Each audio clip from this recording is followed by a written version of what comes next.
예, 우리가 두 주에 걸쳐서 우리가 믿음의 내용에 대해서 보았습니다. 첫 번째는 우리가 하나님을 믿을 뿐만 아니라 그 하나님이 하신 일도 믿어야 된다라고 했고요.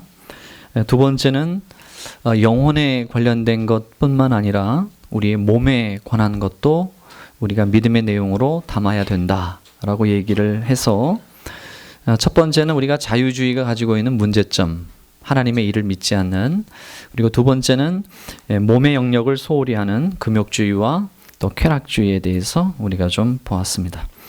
자, 오늘은 우리가 이 죽은 나사로에 대한 이 말씀, 부활절 때 늘 하는 인용되어지는 이 말씀인데요. 오늘은 이 믿음의 깊이에 대해서 한번 다루어 보겠습니다. 우리가 두 주에 걸쳐서 믿음의 폭, 믿음의 영역, 믿음의 한계에 대해서 보았다면 오늘은 그 믿음의 깊이에 대해서 한번 생각해 보고자 합니다. 우리가 그 학교를 다닐 때 아주 가끔씩 시험 공부를 열심히 준비할 때가 있습니다. 그럴 때 이제 마음속에 떠오르는 생각이 있죠. 공부를 안 하다가 공부를 열심히 해보면 빈틈이 많다. 그래서 공부를 열심히 하면 떨립니다. 더 유난히 더 떨리고 불안해하죠. 그래서 공부를 잘하는 친구들을 보면 늘 한결같이 기분 나쁘게 하는 말이 있죠. 뭐냐면 공부 열심히 하지 않았다고 이야기를 합니다. 반대로 공부를 그렇게 썩 못하는 친구들은 언제나 한결같이 자신 있는 모습을 보입니다. 이번에 시험 잘 볼 것 같다고. 결과는 늘 같죠. 공부 잘하는 친구들은 틀린 거 세고 공부 못하는 친구들은 맞은 거 셉니다. 학생들이 언어 영역, 수리 영역, 외국어, 탐구 영역 있듯이 우리에게는 이제 믿음의 영역이 있습니다. 특별히 성경에서 말하는 이 믿음의 영역이라고 하는 것은 매우 신비롭고 우리가 이성으로는 이해할 수 없는 영역들이 이게 이제 그것을 이제 믿음의 영역이라고 합니다. 죽은 나사로가 살아나는 이 사건 속에서 이것은 하나의 사건이고 사실이지만 매우 신비롭습니다. 매우 신비롭고 이해할 수 없는 말들이 이제 등장하는데요. 그것을 통해서 이제 믿음의 깊이에 대해서 다루고자 하는데, 첫 번째는 이 시간에 대한 신비가 오늘 말씀 속에서 많이 등장합니다. 17절 보시면 예수께서 와서 보시니 나사로가 무덤에 있은지 이미 나흘이라. 그리고 베다니는 예루살렘에서 가깝기가 한 오리쯤 된다. 그러니까 나사로가 무덤에 있은지 이미 나흘이라고 하는 이제 시간을 이야기를 합니다. 6절에 보시면 나사로가 병들었다 함을 들으시고 계시던 곳에 이틀을 더 유하십니다.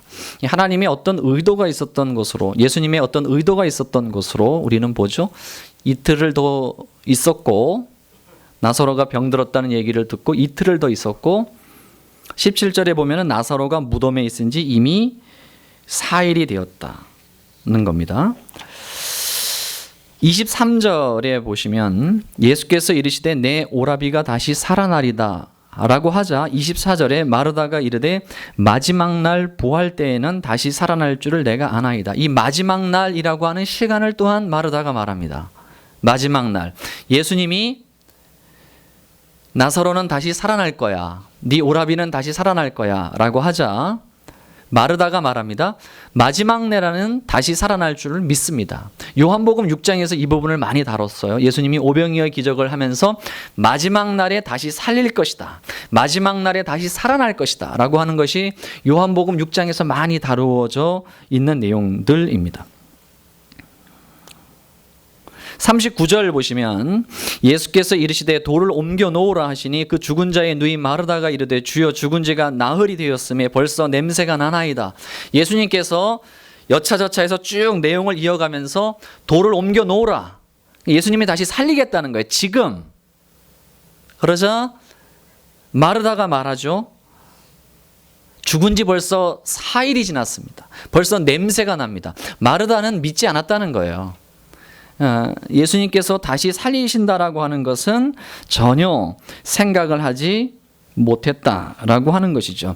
여기에서 이 죽은 나사로 요한복음 11장에서 바로 무엇을 대한 내용들이 많이 나오고 있냐면 바로 이 숫자에 대한 강조, 4일, 마지막, 그리고 지금, 영원이라고 하는 이 내용들이 많이 다루어져 있고 이 부분에 대한 것을 믿음의 내용으로 다루고 있습니다. 그 수에 대한 것을 어떻게 받아들이는가 라고 하는 것이죠. 요한복음의 주제이기도 한 이 삼위일체, 예수님은 하나님이시다. 삼위일체, 하나님은 한 분이신데 삼위로 계신다라고 하는 것에 대한 것도 이제 믿음이죠. 굉장한 신비 아닙니까? 이러한 것들. 죽은 지 4일이 돼서 부패하였는데 마지막 날이 아닌 지금 다시 살린다라고 하는 것들 말이죠. 그래서 우리가 가지고 있는 이 숫자에 대한 이해가, 이 숫자에 대한 이해가 성경에서는 의외로 믿음의 내용과 깊이로 많이 다루어지고 있어요. 믿음에 관한 것으로. 세상 사람들도 나이는 숫자에 불과하다 라고 이야기를 하는데요. 우리는 수에 대하여, 숫자에 대하여 굉장히 세상이 가르치는 것에 노예가 되어 살아가고 있습니다. 날과 수는 물론 하나님이 정하신 것이죠. 첫째 날, 둘째 날, 셋째 날이다 라고 하는 하나님이 정하신 날들이 있습니다. 그러나 하나님께서는 하루가 천년 같고 천년이 하루 같다라고 하는 말로 우리로 하여금 믿음의 깊이를 새롭게 가지라고 말합니다.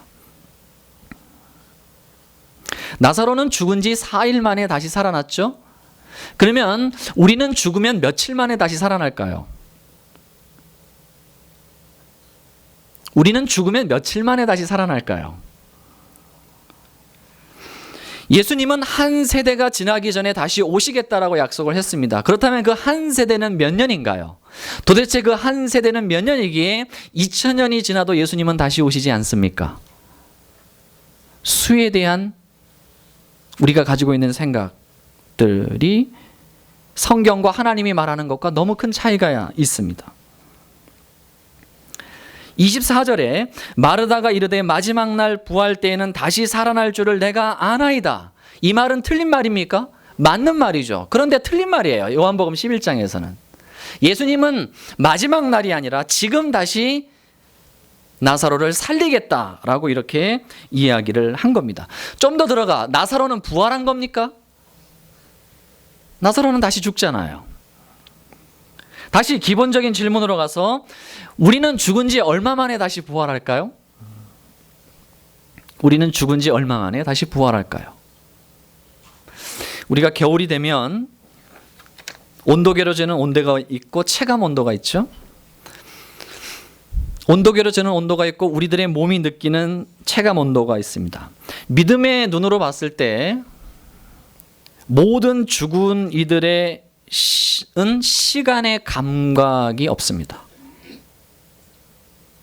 우리가 딱 죽는 순간 여러분들은 시계가 멈추는 것을 보게 될 겁니다. 바로 시간의 제한으로부터 자유함을 느끼게 될 거예요. 굉장한 환희와 기쁨을 경험하게 될 텐데요.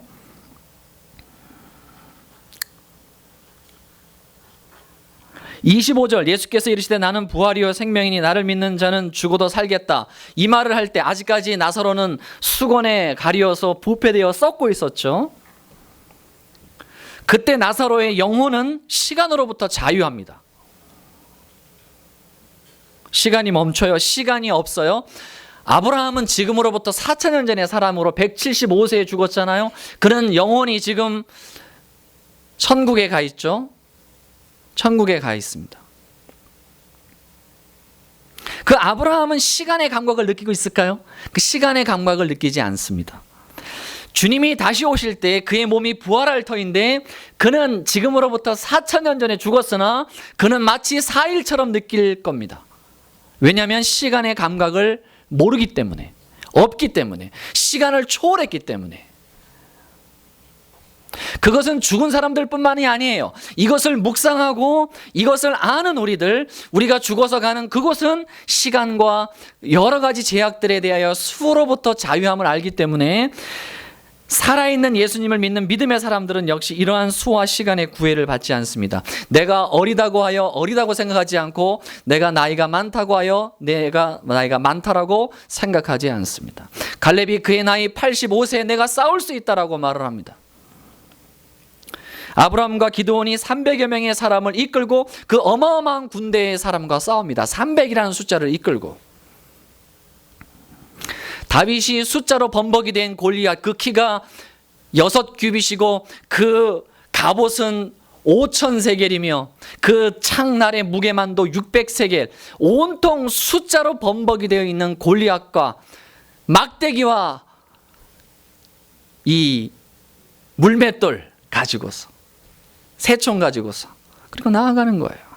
물맷을 가지고. 그게 바로 믿음의 사람들입니다. 수의 구애를 받지 않습니다.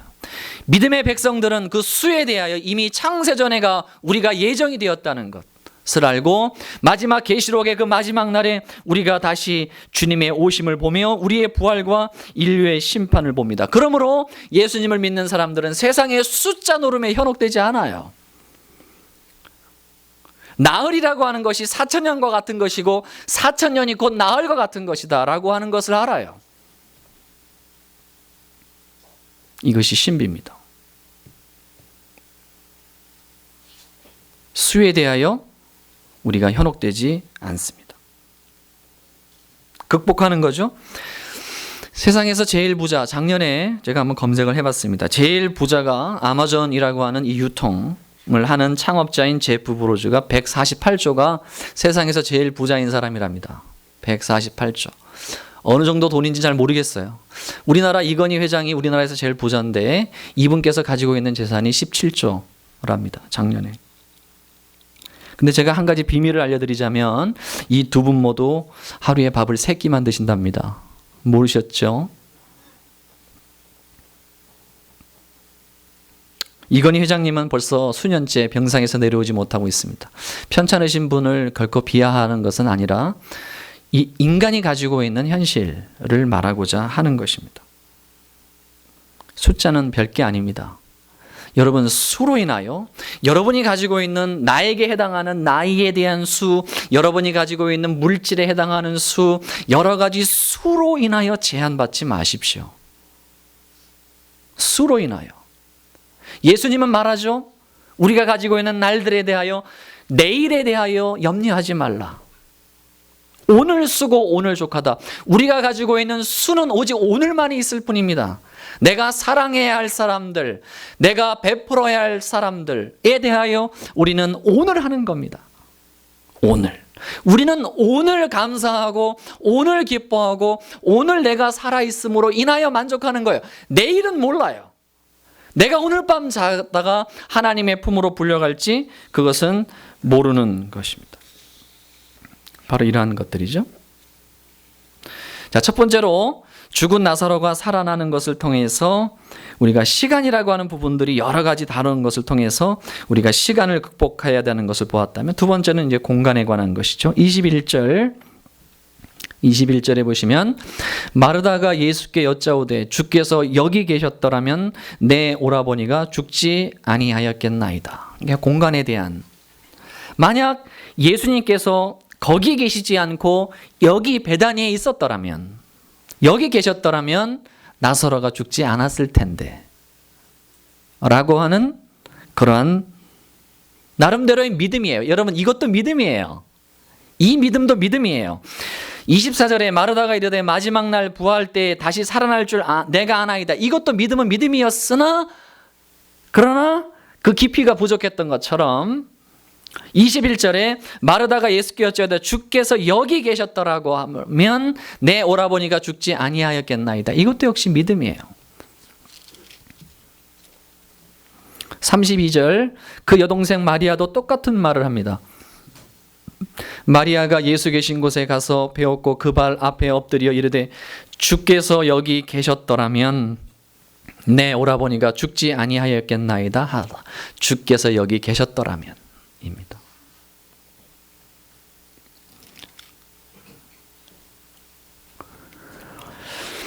그러나 우리가 봤습니다. 6절에 나사로가 병들었다 함을 들으시고 그 계시던 곳에 이틀을 더 유하시고, 그 계시던 곳에 이틀을 더 유했습니다. 예수님은 알았어요. 그 계시던 곳은 10장 40절에 보면 요단강 저편 요한이 처음으로 세례 베풀던 곳, 바로 유대 광야입니다. 예수님께서는 얼마든지 갈 수 있었음에도 불구하고 공간적으로 거리를 뒀어요. 14절에 이에 예수께서 밝히 이르시되 나사로가 죽었느니라. 내가 거기 있지 아니한 것을 너희를 위하여 기뻐하노니 이는 너희로 믿게 하려 함이라. 그러나 그에게로 가자. 내가 거기 있지 아니한 것을 너희를 위하여 기뻐한다. 이 말은 어떤 뜻이 포함되어 있냐면, 내가 만약 거기 있었다면 나사로는 죽지 않았을 것이다, 이런 뜻이 포함되어 있어요. 맞는 말이에요. 내가 거기 있었더라면 나사로는 죽지 않았을 것이다. 그러나 내가 여기 있음으로 인하여 나사로가 다시 일어나는 것을 보게 될 것이고 그것으로 인하여 믿음을 보게 될 것이다 라고 이렇게 이야기를 하고 있는 것입니다. 믿음이라고 하는 것은 결국 무엇이냐면 공간을 초월하는 거예요. 자, 예수님은 지금 어디 계시냐면 하나님 보좌 우편에 계십니다. 그러나 여러분 믿으셔야 될 것은 예수님은 우리와 함께 하십니다. 요한복음 1장에서 우리가 봤죠? 예수님은 말씀으로, 그분은 하나님이시고 그로 인하여 모든 피조세계가 창조되었습니다. 그의 손에 모든 만물이 있습니다. 그리고 예수님을 통하여 모든 만물이 통일이 됩니다. 예수님은 하나님 보좌 우편에 있지만 그러나 우리와 함께 하십니다. 여러분 이것을 믿는 거예요. 우리가 계속해서 믿는 신앙은 바로 이거예요. 천년이 하루 같고 하루가 천년 같다라고 하는 시간의 개념뿐만 아니라, 그러므로 일찍 죽었다고 하여 오래 산다라고 하여 그것 때문에 기쁘고 또한 낙심하는 것 아닌 것처럼 공간에 대한 것들도 마찬가지예요. 예수님은 어느 곳에나 계시고 우리와 함께 하신다라고 하는 그 믿음, 하나님은 우리와 함께 하신다라고 하는 그 믿음에 대한 것들이 끊임없이 우리의 믿음의 내용으로 요구되는 것이죠. 우리와 함께 하지 않더라도 말입니다. 우리와 함께 하지 않더라도 그분은 우리에게 함께 하시고 있습니다. 나사로는 죽었습니다. 그러나 잠들어 있다라고 말해요. 참 신비한 것들입니다. 예수님은 그곳에 계시지 않았지만 그곳에 있는 것처럼 죽은 나사로를 다시 살립니다. 별개가 아니에요. 여러분 또한 우리가 가지고 있는 공간의 가장 큰 이동, 바로 죽음이죠. 삶과 죽음이라고 하는 것, 여러분 별개가 아닙니다. 이 공간의 차이, 삶과 죽음이라고 하는 이 공간의 차이, 여러분 별개가 아닙니다. 옆 동네로 가는 거예요. 우리가 잠을 자면 우리의 영혼은 뭐 하고 있을까요? 같이 잠을 자나요? 우리들의 육체, 성경에서는 육신의 장막이라고 그러는데 육신의 장막입니다. 이 육신의 장막이, 심장이 멈추고 뇌가 멈추면 우리의 영혼은 뭐 하나요? 같이 죽나요? 아니에요. 죽지 않아요. 여러분 죽지 않아요. 눈에 보이는 이 공간이라고 하는, 이 한계라고 하는, 느끼는 이런 것들에 대하여 여러분 우리가 자유할 필요가 있어요. 자유할 필요가 있습니다. 그래요. 우리들의 몸은 공간의 제한을 받죠. 그래서 예수님이 말씀하셨어요. 우리들의 몸을 죽일 수는 있다고. 그러나 우리의 영혼은 이러한 공간의 제한을 받지 않음을 여러분 우리는 알지 않습니까? 설령 우리들의 제한되어진 이 몸이 죽더라도 우리의 영혼은 자유할 수 없고 어느 누구도 우리 영혼을 건드릴 수 없다라고 말합니다. 오히려 우리의 영혼까지도 지옥에 멸하실 수 있는 그분을 두려워하라고 말씀하고 있지 않습니까?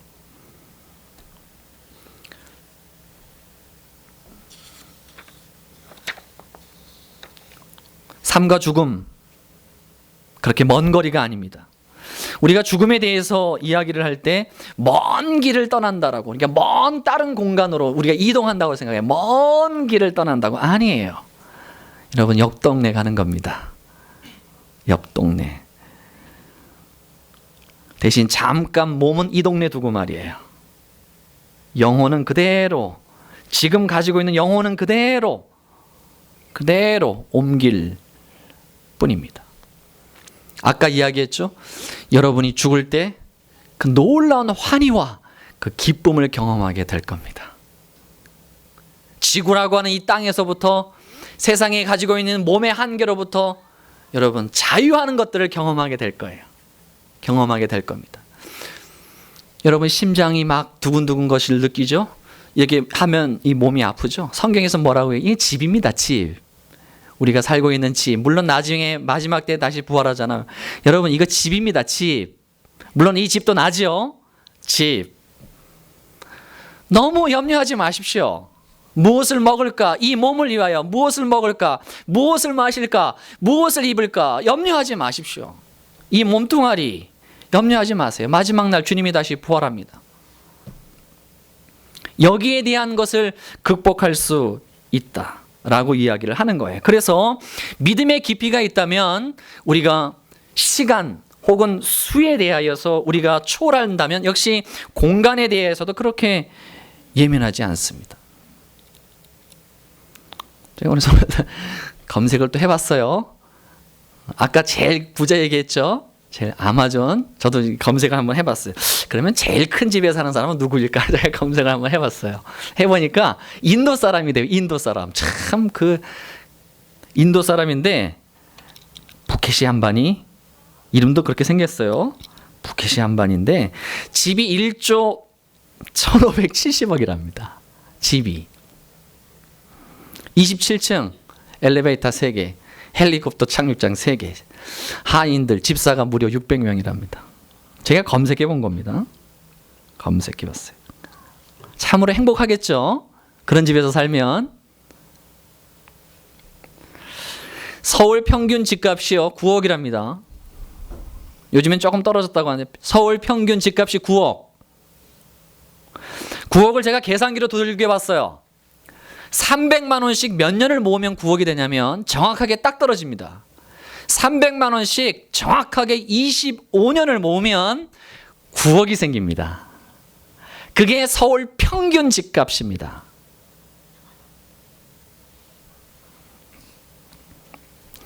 (25년이면) 말입니다. 우리가 한 직장에서 거의 장기 근속을 해야 할 수 있는 게 25년이죠.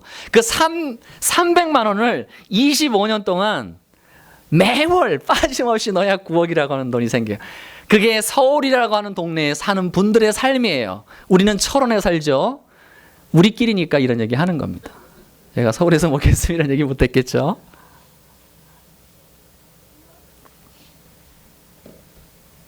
그러니 행복할 수 있겠냐고요. 그러니 행복할 수 있겠냐고요. 한평생 빚으로 사니 행복할 수 있겠냐고요. 그게 평균이라고 하니까.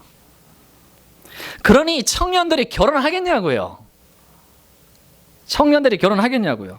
그 정도 구색을 갖춰야 한다니까 말이죠. 그러니까 25년이 지난 다음에 결혼해야 되는 거예요.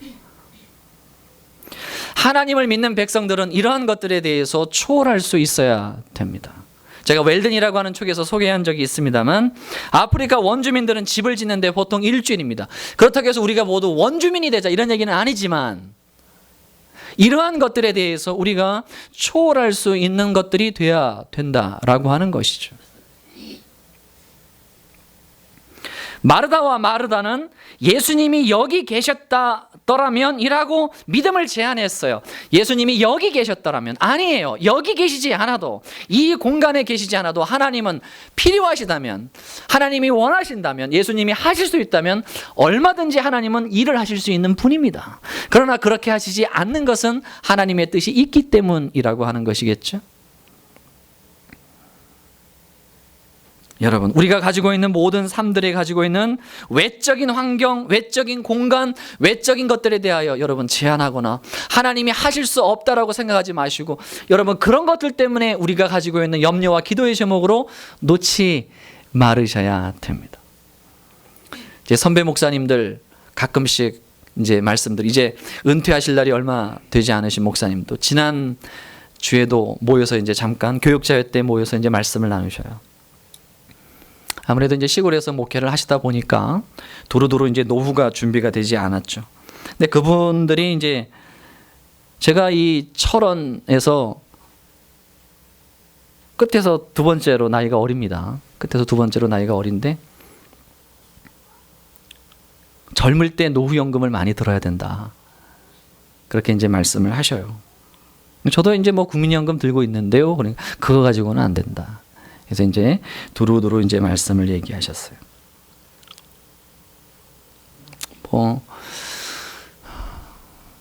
제가 이제 막상 그 현실이 되고 그러면 어떻게 될지는 모르겠으나 또 오늘 설교를 들으시는 우리 연로하신 분들에게는 어떻게 들릴지 모르겠으나 그래도 목회자로서 한평생 믿음을 말씀하셨잖아요. 믿음을 설교하고 하셨는데 정작 본인들이 그러한 위치에 있을 때 후배들에게 내뱉는 조언이라고 하기에는 좀 가난하지 않는가라고 하는 것을 봤습니다.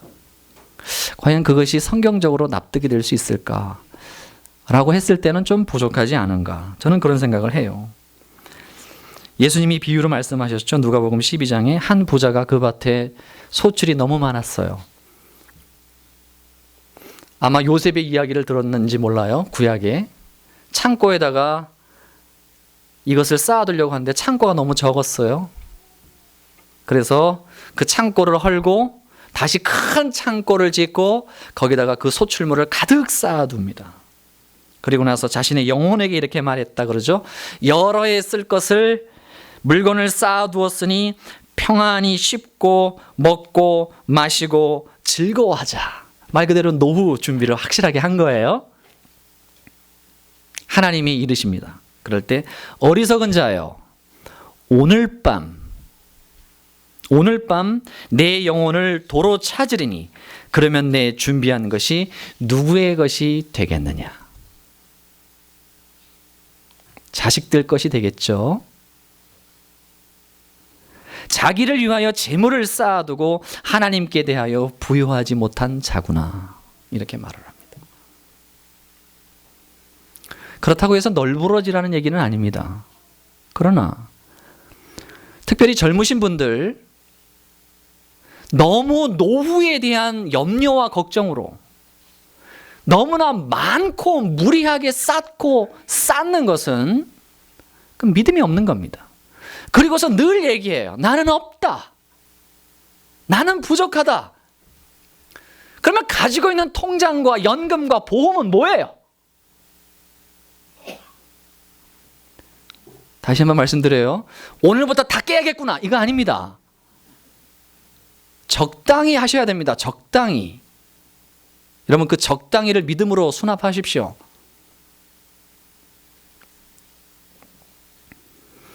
지나치게 염려함으로 쌓고 이 보험 저 보험 이 보험 그 보험 어떤 보험 10개 20개 창고를 헐고 또 창고를 넓혀서 몇십 개 통장을 만들어 놓고 안심하고 이것으로 내 노후는 그렇게 해서 그래요.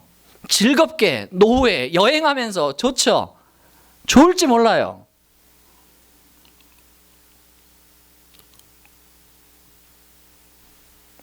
늘 말씀드립니다. 진정한 노후는 가난할 수 있는 용기라고요.